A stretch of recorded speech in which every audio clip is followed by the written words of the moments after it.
Welcome to the Jill on Money Show. It's Monday, April 17th. Just one day until taxes are due.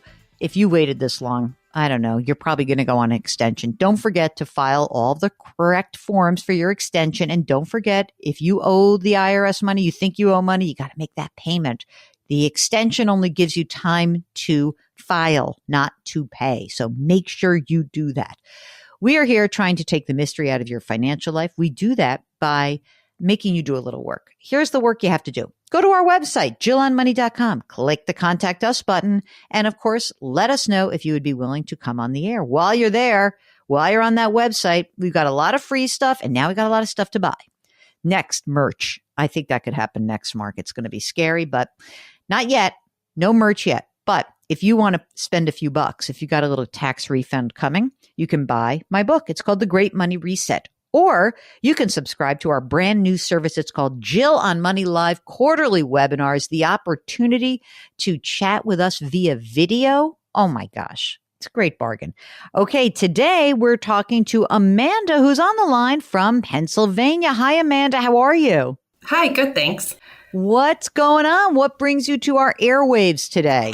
So I have a situation where I just recently became a public school employee.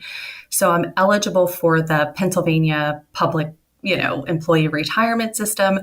And due to my age and the outlook of my career, I'm having trouble deciding which plan or class election I could take for the retirement program, whether that be the defined benefit with a little bit of defined contribution or the defined contribution only. It's interesting they give you a choice. So how old are you? I'm 44, but this employment year won't count because I started halfway through the year. So I'll only get partial credit. So really my first full year won't be till next year when I'm 45. And what do you think? Is this like one of these plans where you have to have 10 or 20 years in to make it really worth your while? Yes. Yeah. Yeah. Okay. I would say at least 20 years. And I don't really see myself being here that long. Oh, you don't? No. And that's where my situation comes in. I kind of fell into this job. I wasn't really looking for a public school education job. They do actually give us a 3-month period to decide which class we want to be in. So I'm kind of on that window. And so the defined benefit, in order to be eligible for that pension, you have to be employed for 10 years. And I think I only can see myself staying here about 7. And if I leave early, they will refund the contribution, the benefit contribution, plus 4% interest. So that's a benefit. However, I'm wondering if I know I'm not going to stay here for the 10 years, if it's better just to put all of it in the market, essentially, and the defined contribution, because I may do better than 4%. Yeah, I think you probably would. I think just the nature of this on its, again, I'm going to trust you. You know what your longevity is going to be in this place. So I think that I would err on the side of the defined contribution, because it's if you say 7 years, it probably could be 5, you know what I mean? And so, 4%, it would, if I could go back in time and say, oh yes, I'd rather have 4% for the year 2022. But other than that, for most of your investing life, I think that it's fair to say that you're going to be shooting to do better than 4% over the course of 5, 7, or 10 years even. It's interesting. So how much money are you earning right now, Amanda?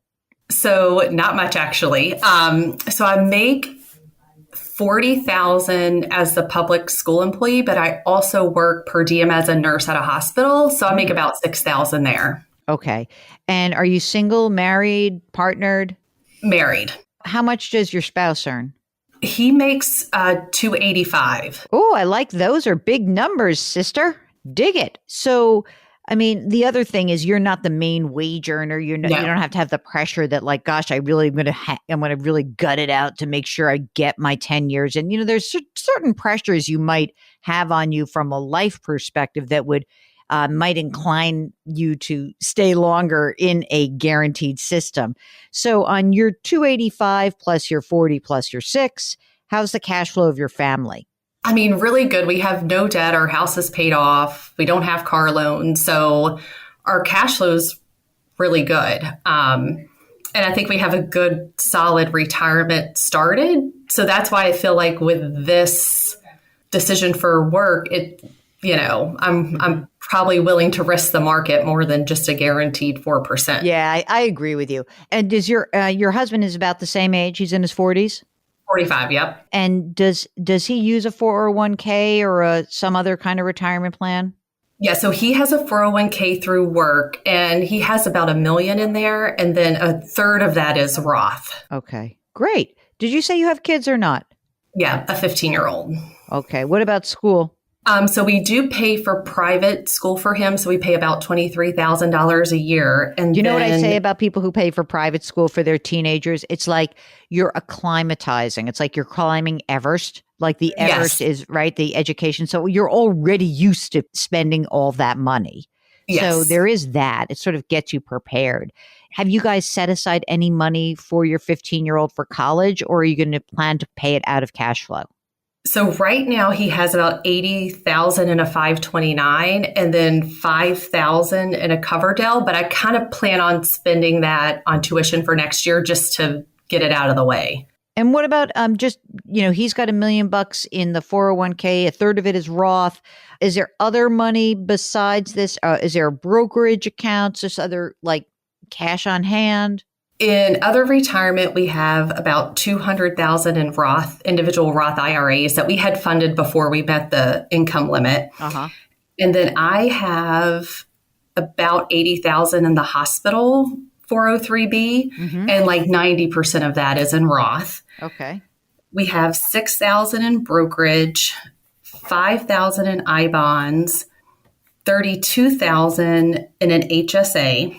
In savings, it's kind of low for me just because of things that had happened over the past year. We have about $15,000 in savings, but we will get my husband's bonus in the next couple of weeks, and that's close to $35,000. So I just figured we'll put that. So you replenish the savings, you got the HSAs. You guys are you're in great shape.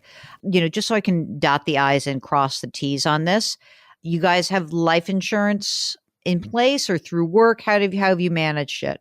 Yeah, so I have life insurance through work, and then I think I also have it through my husband's work as like a spousal benefit, and he has it through work, I believe, at 8 times his salary, and then we have an additional term policy for $500,000 that I think has about 5 years left. Well, I mean, I guess you got to knock them off within 5 years. Yeah. A lot of money coming. It sounds like you're in great shape. I mean, just getting to your original question, as much as I love a pension, I get where you're coming from. It doesn't seem to me that signing up for the defined benefit plan in your situation makes a ton of sense. Right. I would do the defined contribution. Do they have a Roth option for that or not? Not in the state retirement system, but there is an option on the side to invest in like Roth, I think through Vanguard, like additional to what's required to be taken out. All right. Well, listen, I think that I think, given everything you've told us, I think you're in good shape. It sounds like, you're getting some money pushed into the Roth through your husband, right? Because that 401k, is now a third Roth. You got your life insurance set. You got your house set. Do you guys have your estate documents in place? Yes. Mm-hmm. We did that when my son was born. Great. All right. I mean, listen, you're in good shape. This is the rare situation, Amanda, where I will not take the pension. I will take whatever lies behind door number 2, your defined contribution. Okay, that's what my gut said, but I just wanted to check it out. So I appreciate you taking my call. Yeah, I think that's right. I think that it's a funny thing, right? Like, because as you said, you didn't plan to be here. It's not like, my lifelong passion is to be a teacher. It sounds like you're a nurse, so you can go be a nurse wherever you want to be a nurse. There's a nursing shortage, didn't you hear? Yes, there is. Yes. Well, thank you for checking in with us. Let us know if you need anything else. We'll be here for you. So, okay, great. Thank you. If you would like to join us here on the pod, all you need to do is go to JillOnMoney.com, click the Contact Us button. Let us know if you would be willing to come on the air. Don't forget, we also have another podcast. It's called Money Watch, and we have the link to that on the website. Very easy. All right, what else can I tell you? We got a bunch of stuff. There's always new stuff on the website. Just bookmark it so you can go back every few days. There's always some good stuff there. All right, do something nice for someone else today. It's going to make that person feel better, and I know it will make you feel better. Change your work, change your wealth, change your life. Thank you for listening. We'll talk to you tomorrow.